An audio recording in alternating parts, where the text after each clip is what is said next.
Miles y Carroll Shelby fueron parte integral de lo que sería 4 años de dominación consecutiva para Ford en las legendarias carreras de 24 horas de Le Mans. Pero en esta ocasión la historia se centra en el Brumie inglés, en otras palabras, Kenneth Henry, mejor conocido como Ken Miles, quien logró derrocar al imperio Ferrari dentro de estas prestigiadas carreras europeas.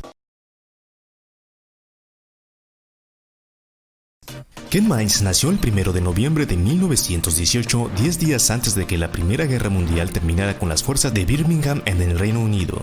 Según múltiples fuentes, Miles a lo largo de su juventud quiso huir a los Estados Unidos para poder desempeñarse como mecánico en autos de carrera, ya que las máquinas de velocidad eran su pasión. En lugar de preferir una educación tradicional, Miles se sumergió en el aprendizaje dentro de un garage a la edad de 15 años en 1933, desde donde ayudaría a construir autos de carrera en el viejo continente. Pero cuando comenzó a mostrarse prometedor en el desarrollo de motos de carrera, estalló la Segunda Guerra Mundial. A la edad de 21 años, Miles se enlistó en el ejército británico, trabajando como mecánico de infantería de tanquetas. El británico sirvió durante los 6 años completos que duró la guerra, y rápidamente subió de rango por su temperamento agresivo, convirtiéndose en cabo en 1942 y posteriormente en sargento en 1944, justo después del Día D.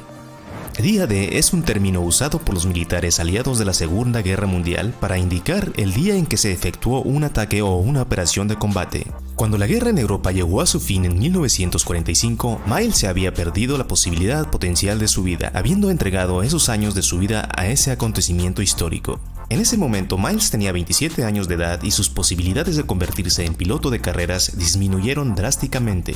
Después de la guerra corrió Bugattis, Alfa Romeos, así como autos Alvis con el Vintage Sport Car Club. Eventualmente recurrió a un Ford V8 Fraser Nash, pero se dio cuenta de que no había futuro en eso, a pesar de mostrar una gran habilidad y reflejos agudos para la conducción.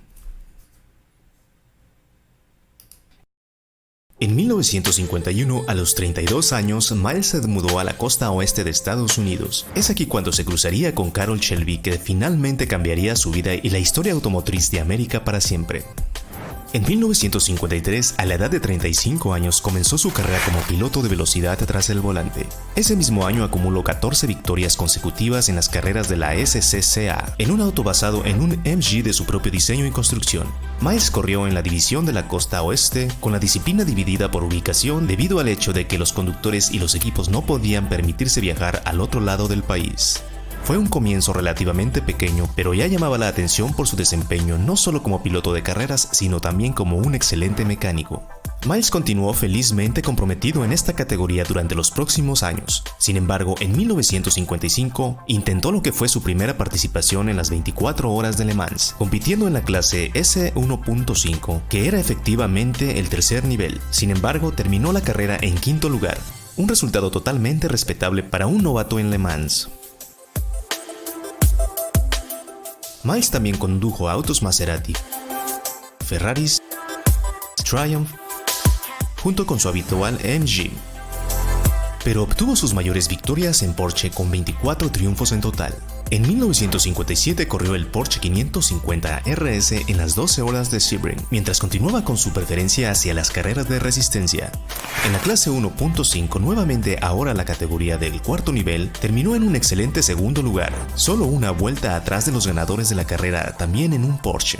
Pero antes de continuar con la historia de Miles, con todos los caminos que conducen a la colaboración con Carroll Shelby en las 24 horas de Le Mans, cabe mencionar que Miles no se centró únicamente en las carreras. Como se muestra perfectamente en la película, era dueño de un taller tuning en North Hollywood, y aún más impresionante fue el presidente del Club Deportivo de California. Se le atribuye haber dado a muchos pilotos nuevos su inicio en la escena de las carreras en California, incluido el futuro compañero de equipo de Ford, Dan Gurney. Miles tenía una reputación de cortesía en la pista, pero sin embargo, como se muestra en la película, tenía la actitud, ya sea intencional o no, de tratar a las personas de la manera incorrecta. Como Miles lo expresó él mismo en una ocasión: soy mecánico, esa ha sido la dirección de toda mi vida vocacional. Conducir es solo un pasatiempo, una relajación para mí, como el golf lo es para los demás. Me gustaría conducir una máquina de Fórmula 1, no por el Gran Premio, sino solo para ver cómo es. Y Miles pudo hacer eso. Saltando al Gran Premio de Estados Unidos en 1961, Miles corrió hacia Lotus Climax, aunque al final renunció a la carrera. Sin embargo, sabemos que logró conducir el automóvil, que era solo lo que quería al final. Fuera del automovilismo, Miles disfrutaba de la jardinería, pasando el tiempo con su familia y tomando una copa de vino.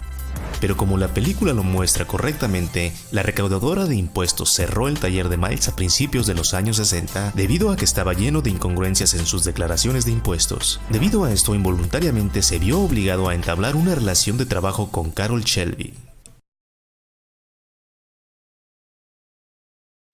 En la nueva etapa de trabajo con Shelby, inicialmente Miles solo era un piloto de pruebas para Shelby's Cobra, pero eventualmente cuando Ford cortejó a Carroll para fabricar un automóvil que pudiera vencer a Ferrari, el destino alcanzó a Miles y se vio involucrado una vez más con las carreras de resistencia. Pero solo había un pequeño problema: el automóvil con el que querían vencer a Ferrari sería un Ford.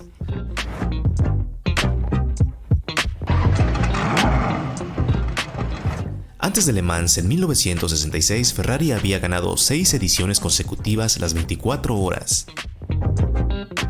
Y como ya es conocido, sin mencionar que un automóvil estadounidense no había ganado una sola carrera europea en más de 40 años. Sin embargo, Miles nunca tuvo la intención de competir en Le Mans. Ahora bien, entrado en sus 40s y con el automovilismo en auge en todo el mundo, ¿quién hubiera pensado que Ken Miles estaría destinado a formar parte de la historia del automovilismo mundial? Carroll Shelby incluso más tarde declaró en entrevistas que solo había alistado a Miles como piloto de desarrollo y corredor de su Cobra, pero el talento que tenía el británico era simplemente innegable. A principios y mediados de la década de 1960 surgió una nueva clase profesional de conductores: Dan Gurney, Phil Hill, Jim Hall y Ronnie Bogdan. La mayoría de ellos eran pilotos adiestrados pero no precisamente natos. Dan Gurney tenía todo lo que una corporación podría desear en un representante, y Ken Miles era lo opuesto a eso. Era un hombre mayor, no tenía el típico aspecto del chico hollywoodense y tendía a ser muy claro sobre sus sentimientos y pensamientos, y a veces eso podría avergonzar a un patrocinador corporativo. Ken Miles podría ser alguien que una corporación no quisiera al frente si tuviera una opción entre él o Dan Gurney. Todas las personas que trabajaron en el equipo de Ford para Le Mans afirmaron que Ken Miles fue más rápido que todos sus pilotos, incluidos Dan Gurney, Bruce McLaren y Mario Andretti, todos ganadores de la carrera Fórmula 1. Otra cosa en la que la película acertó fue que Miles cuidaba los autos como ningún otro conductor del equipo. Era gentil cuando era necesario y sabía cuándo subir su temperamento para defender sus ideales. Miles y compañía comenzaban a ganar carreras en 1965, incluyendo 2 circuitos de Daytona seguidas, así como de Sebring. Luego la controvertida carrera llegó en 1966.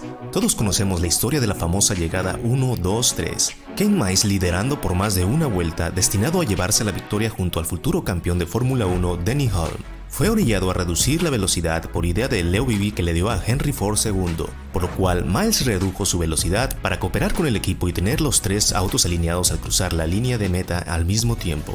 Pero la demagogia del tecnicismo en las reglas dentro de este torneo en específico le costó a Miles la victoria, ya que los jueces declararon que Bruce McLaren ganó la carrera porque comenzó atrás en la parrilla, es decir, más atrás de la línea de salida que Miles, y por lo tanto recorrió más distancia dentro de la ardua carrera. Toda una estrategia barata para robarle el crédito a Ken Miles, estructurada por Leo Vivi.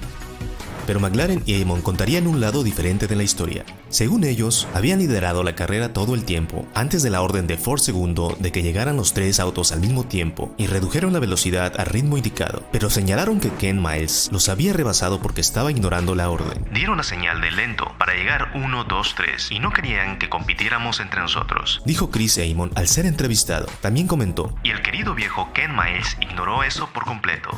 Este tema todavía está un poco oscuro a pesar del hecho de que han transcurrido más de 50 años desde la cuestionable carrera. Pero una cosa era segura, fue una gran carrera para Ford tomar los lugares 1, 2, 3 y ganar el evento para los próximos 4 años consecutivos. Solo 2 meses después de Le Mans 66, probando el Ford GT de próxima generación, hubo una falla desconocida en el automóvil a más de 200 millas por hora. El auto se salió de control y Miles fue expulsado del auto a través del parabrisas. Aparentemente volando sobre un terraplén, al instante falleció de heridas en la cabeza, pero murió realizando lo que más amaba hacer.